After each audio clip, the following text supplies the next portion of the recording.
taxadir karna kama talab sanaye balse taxadir magacaygu waa Xuseen Cabdilaahi Deeqsi xanuunka COVID-19 waa mid jira walaalayaal saaxiibayaal waalidka aabba iyo hooyo waxaan idinka digayaa halista cudurka COVID-19 in badan ayaa la dafiri jiray waxa ka jirta inuu dalkeena ka jiro lahaw feejignaan mar kasta iyo meel kasta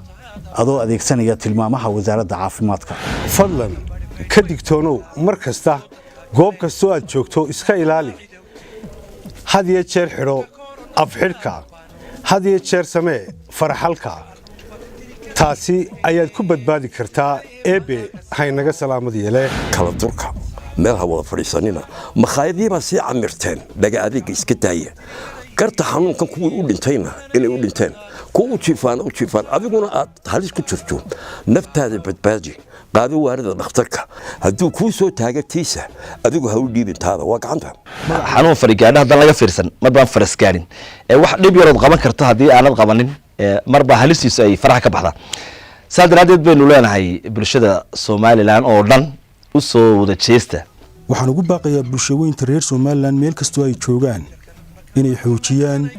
ka foojignaanta iyo ka gaashaamashada caabuqa COVID-19 oo dunida ku soo laba kacleeyay muwaadin ka taxadar dhibaatada COVID-19 ilaali badqabka naftaada iyo bulshadaada raacna tilmaamaha caafimaadka magaca Allah cuskaday maxamed kiisaan irkaday warsida bisinkaan guntaday macnaha soddonkaan waday milada Allah waa qabsaday waxaan maga galay furqaan bawlow eebo allow namooti karoonihiyo miyaha sharkay wax mira haddii arday tahay haddii aad culimo tahay haddii aad shaqaale tahay iyo haddii aad howlwadeen tahay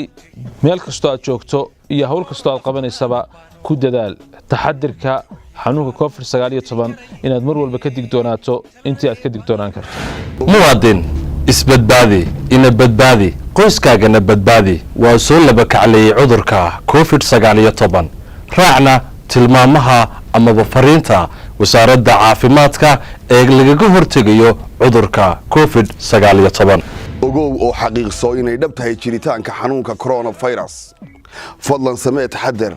oo hagalaafan naftaada nafaha waalidka iyo guud ahaanba bulshada waxaan uga digayaa naftiina iyo nafahaygaba inaynu badbaadino dadkeena jilicsan iyo dadkeena waayeelka guryaha jooga raac tilmaamaha caafimaad iyadoo aad ilaalinayso badqabka bulshadeena reer Soomaaliland